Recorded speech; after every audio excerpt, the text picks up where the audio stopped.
అందరికీ నమస్కారం. శ్రీ హరిహరనందన భక్త సమాజం ఛానల్కి స్వాగతం. నేను మీ వరప్రసాద్.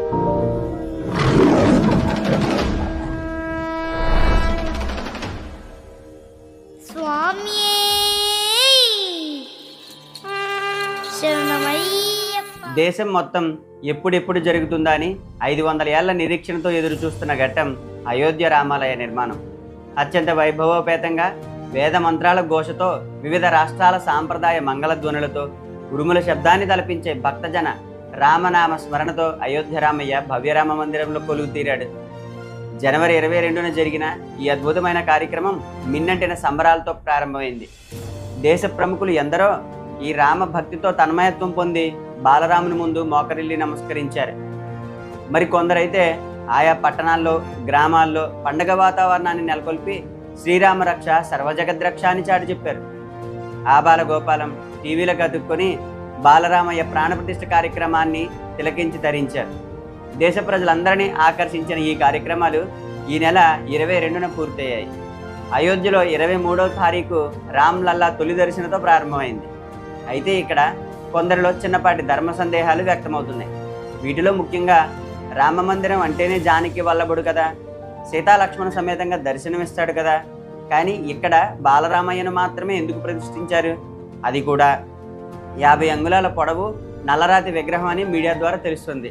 అదే పొడవు ఎందుకు పెట్టాలి? నల్లరాతి వినియోగం వెనక ఆంతర్యం ఏమిటి? గతంలో అయోధ్య రాముడి విగ్రహం ఎంత పరిమాణం ఉండేది? ఇలాంటి అంశాలు ప్రస్తావనకు వస్తున్నాయి.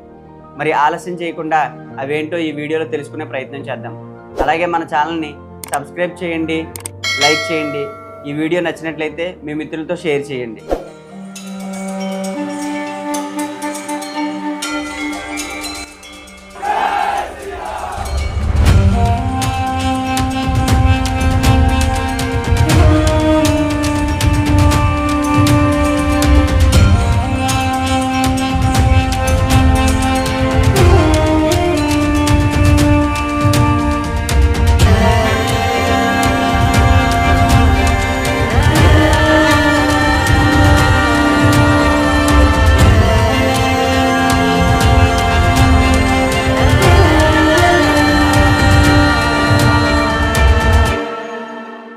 ఉత్తరప్రదేశ్ రాష్ట్రం అయోధ్య నగరంలో జరిగిన శ్రీరాముని ప్రాణప్రతిష్ఠ కార్యక్రమంతో దేశం మొత్తం ఒక పండుగ వాతావరణాన్ని తలపించింది.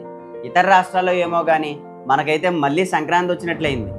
ఇక విషయానికి వస్తే అయోధ్య ఆలయంలో ఒక రాముడి విగ్రహం మాత్రమే ఎందుకు ఉంది?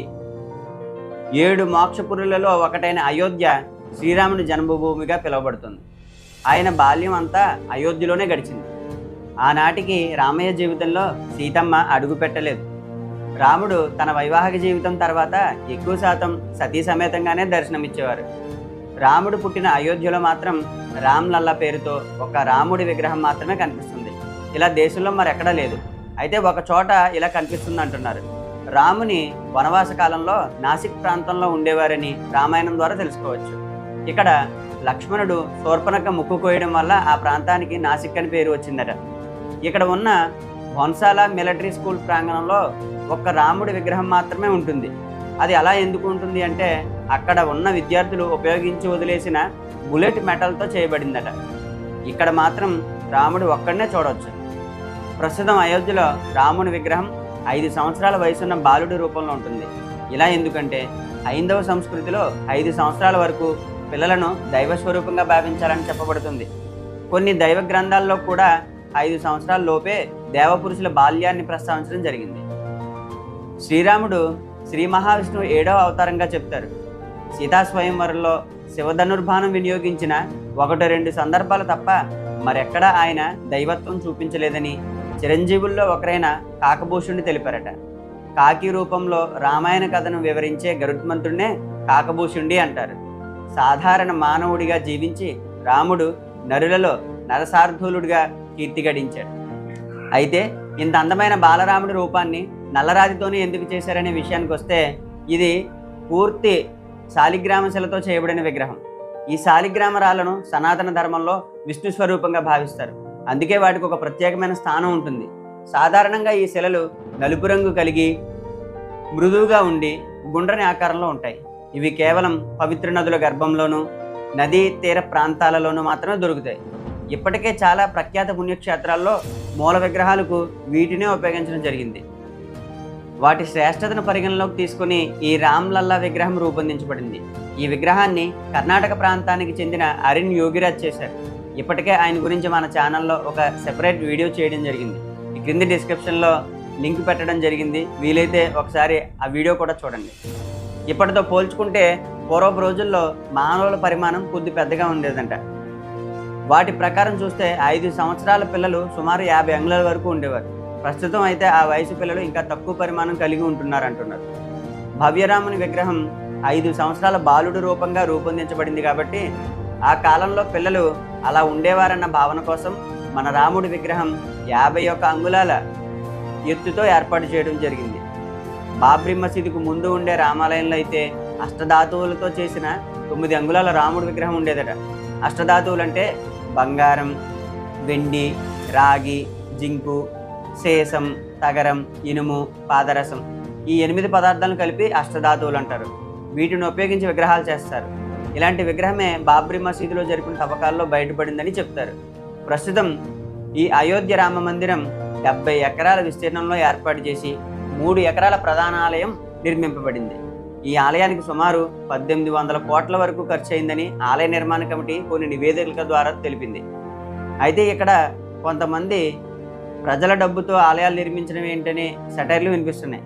నిజానికి అలాంటి ఆరోపణలు చేసే వాళ్ళకి తెలియని విషయం ఏంటంటే 2020 ఫిబ్రవరి 5న రామ్ జన్మభూమి ట్రస్ట్ ఏర్పాటైంది.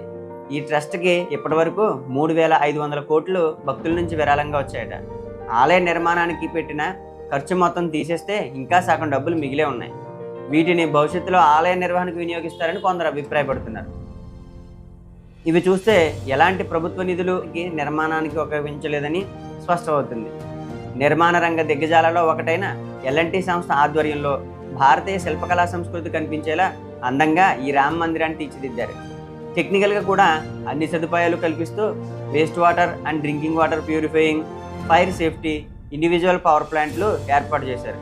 రానున్న యాత్రికులు కూడా ఎలాంటి ఇబ్బందులు లేకుండా వసతి సదుపాయాలు, హాస్పిటల్ సేవలు ఉండే విధంగా సిద్ధం చేశారు. ఇవే కాకుండా మరెంతో అత్యాధునిక సాంకేతిక పరిజ్ఞానం వినియోగించడం ఈ ఆలయంలో చూడవచ్చు. ఇప్పుడు అందరూ చక్కగా కుటుంబంతో కలిసి వెళ్ళి అయోధ్య బాలరాముణ్ణి దర్శించి రావచ్చు. ప్రస్తుతం బడ్జెట్లో వెళ్ళాలంటే విజయవాడ నుంచి లక్నో వరకు ట్రైన్ మీద వెళ్ళి అక్కడి నుంచి అయోధ్యకు ట్రైన్ ద్వారా కానీ రోడ్డు మార్గం ద్వారా కానీ చేరుకోవచ్చు. సుమారుగా ఈ టికెట్ వచ్చేసి 1000 రూపాయల వరకు ఉంటుంది. అయితే కంగారు పడి ఇప్పుడే బయలుదేరి వెళ్ళడం కాకుండా కొంచెం ఒత్తిడి తగ్గిన తర్వాత ప్రశాంతంగా వెళ్ళడం మంచిదని నా అభిప్రాయం. మరి మీ అభిప్రాయం కూడా మన కామెంట్ బాక్స్లో తెలియజేయండి.